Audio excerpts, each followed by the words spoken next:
तेरे वास्ते जमीन आँख मूंद के चला, तेरे नाम पे ज्योत में छाया हर लिया तमस मेरा। मन गाना मन। नमो नमो जी शंकरा, भोलेनाथ शंकरा, हे त्रिलोकनाथ शंभु हे शिवाय शंकरा। नमो नमो जी शंकरा, भोलेनाथ शंकरा। तर मंडळी, तुम्ही सगळे विचार करत असाल की हे सगळे नेमकं कुठे निघाले, तर आजपासून मी तुम्हाला आमचे देवदर्शनाचा संपूर्ण प्रवास या व्हिडिओमधून दाखवणार आहे। मी याआधी काही शॉर्ट व्हिडिओज टाकले होते, पण आजपासून हा लॉंग ब्लॉग सुरू करत आहे आणि खास गोष्ट म्हणजे दररोज एक नवीन व्हिडिओ तुम्हाला बघायला मिळणार आहे। या सगळ्या व्हिडिओमध्ये तुम्हाला आमची पूर्ण देवदर्शन जर्नी समजेल। आम्ही कुठून सुरुवात केली, प्लॅनिंग कशी झाली, किती दिवस आधी तयारी केली, प्रवास कसा सुरू झाला आणि मध्ये आलेले सगळे अनुभव, हे सगळे अनुभव मी तुमच्याशी शेअर करणार आहे। त्याआधी तुम्हा सगळ्यांचं माझ्या यूट्यूब चॅनलमध्ये खूप खूप मनापासून स्वागत आहे आणि जर तुम्ही अजून माझ्या यूट्यूब चॅनलला सबस्क्राईब केलं नसेल तर नक्की करा। तर मंडळी, आम्हाला देवदर्शनाला जायचं होतं आणि त्याची प्लॅनिंग आम्ही जवळजवळ 1 महिना आधीच सुरू केली होती। आम्ही एकूण 4 जण होतो, मी, माझे मिस्टर, त्यांचे मित्र, त्यांची बायको आणि माझी लहान मुलगी पण होती। आम्ही सगळे 1 महिन्याआधी घरी भेटलो आणि नीट संपूर्ण प्लॅनिंग सुरू केली। काही देवस्थान आधीच ठरवलेले होते आणि काही नवीन स्पॉट नंतर ॲड केले।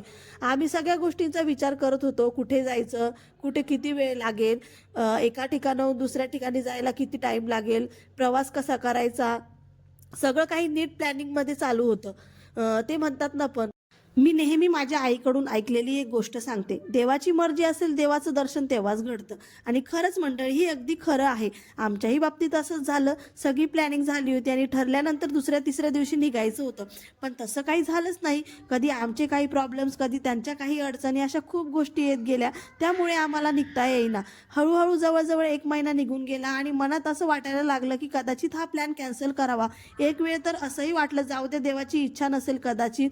पण मग आम्ही पुन्हा एकदा सगळेजण भेटलो आणि म्हटलं, जर देवाची इच्छा असेल तर मार्ग नक्कीच निघेल। आणि खरंच 1 महिन्यानंतर निघायच्या 4-5 दिवस आधी आम्ही सगळे पुन्हा एकत्र भेटलो, पुन्हा बसून नवीन प्लॅनिंग केली, सगळे स्पॉट्स पुन्हा ठरवले आणि यावेळेस एकच निर्णय घेतला, आता काहीही झालं तरी आपण जाणारच। आणि आम्ही एक तारीख डिसाईड केली।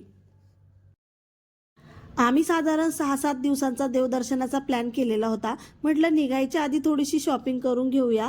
तसं बघायला गेलं तर देवदर्शनासाठी काही खास शॉपिंगची गरज नसते, पण मला असं वाटतं की जेव्हा आपण एवढ्या मनापासून देवदर्शनाला जातो तेव्हा सगळं काही छान नीटनेटके आणि व्यवस्थित असावं।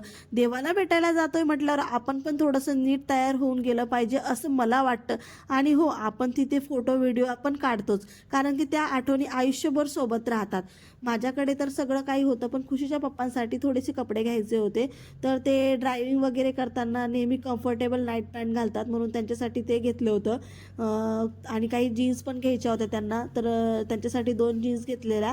आणि खुशीला स्वेटर अजिबात आवडत नाही, म्हणून तिच्यासाठी लॉंग टी शर्ट, थोडे गरम पण आराम, खुशीला आहे ना स्वेटर अजिबात आवडत नाही, म्हणून तिच्यासाठी लॉंग टी शर्ट, थोडे गरम पण आरामदायक कपडे घेतले, जे रात्रीच्या वेळेस घालायला सोपे पडतील। आणि ती म्हणजे तिचं कसं असतं, ती माझ्यासारखीच आहे असं तिचे पप्पा म्हणतात, कारण की तिला पण फिरायला खूप जास्त आवडतं, खूपच एक्साइटमेंटमध्ये असते ती जेव्हा मी तिला सांगितलं ना की चला आपल्याला फिरायला जायचं आहे म्हणून। आणि मग शॉपिंग करताना आम्ही पाणीपुरी पण खाल्ली आणि खरंच खूप मस्त होती पाणीपुरी। माझं असं असतं ना, कुठेही बाहेर जायचं म्हटलं की मी आधीपासूनच खूप एक्सायटेड असते आणि फार जास्त खुश पण असते। मग खुशीसाठी सॉक्स, तिच्या पप्पासाठी सॉक्स, माझ्यासाठी पण, आणि तिच्यासाठी हँड ग्लोव्ज वगैरे पण आम्ही घेतलेलं, तुम्ही बघू शकता। आधीच आम्ही हँड ग्लोव्ज हातामध्ये घालून घेतले होते। यानंतर खुशीच्या पप्पांसाठी एक छान असा टी शर्ट घेतलेला। आम्हाला आहे ना त्यांच्यासाठी येलो रंगाचा कुर्ता घ्यायचा होता। ऑलरेडी त्यांच्याकडे येलो रंगाचा कुर्ता होता, पण आम्हाला एक थोडासा जास्त असा भारीतला नाही, साधाच कुर्ता घ्यायचा होता, म्हणून आम्ही तो कुर्ता घेतलेला। तर हे सगळे कपडे आम्ही कुठे कुठे वेअर केले ते तुम्हाला नेक्स्ट ब्लॉगमध्ये दिसेलच। आणि तुम्ही नाशिकच्या बाजारामध्ये म्हणजे मेन रोडला शालीमारला कधी पण जा, एनी टाईम गर्दीच असते। तर त्यानंतर आहे ना मग मी छान असं नेकलेस पण घेतलेले, फक्त 100-100 रुपयामध्ये अगदी छान असे नेकलेस भेटले बरं मला। आणि आम्हाला आहे ना सनग्लासेस पण घ्यायचे होते, म्हणजे मला नव्हतं घ्यायचं, फक्त खुशीच्याच पप्पांना घ्यायचं होतं, त्यांना ड्रायव्हिंग करताना लागतात, पण ते म्हटले की तुझ्यासाठी पण घे, म्हणून दोघांसाठी छान असे सनग्लासेस घेतलेले। संध्याकाळपर्यंत खुशी खूप थकली होती, कारण आम्ही दुपारपासूनच घराच्या बाहेर होतो. घराकडे येताना आम्ही थोडा वेळ गोदाघाट जवळ थांबलेलो. खूप छान वातावरण होतं, थोडंसं धुकं, हलक्या थंडीची चाहूल आणि शांतता. जर तुम्ही नाशिकमध्ये राहत असाल तर हिवाळ्याच्या संध्याकाळी गोदाघाटला नक्की या आणि बाहेरगावी असाल तर एकदा तरी भेट द्या. स्वेटर घातलेलं होतं म्हणून थंडी फार जाणवत नव्हती आणि मनात एकच भावना होती, आता कधी निघतोय देवदर्शनासाठी. घरी आल्यावर मी लगेच सगळे कपडे काढून ठेवले, कारण बाहेरगावी गेल्यावर कपडे धुणं तर शक्य नसतं, म्हणून दररोजचा वेगळा ड्रेस लागतो. खुशीला तर दिवसाला 2-3 कपडे लागतातच. आम्ही 4 व्हीलरने जाणार होतो म्हणून मोठ्या पण गाडीत व्यवस्थित बसतील अशा बॅग्स घेतल्या आणि सगळे कपडे त्यात भरून ठेवले. आता सगळं रेडी होतं, फक्त एकच गोष्टीची वाट बघत होतो, ती म्हणजे सकाळची.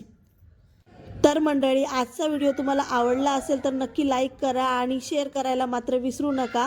जर तुम्ही अजून माझ्या यूट्यूब चॅनलला सबस्क्राईब केलं नसेल तर आत्ता सबस्क्राईब करा, कारण आपल्या देवदर्शनाच्या जर्नीचे रोजचे नवीन व्हिडिओ तुम्हाला इथंच बघायला मिळणार आहे. पुढच्या व्हिडिओमध्ये आपण पुन्हा भेटणार आहोत आमच्या या सुंदर देवदर्शन प्रवासात.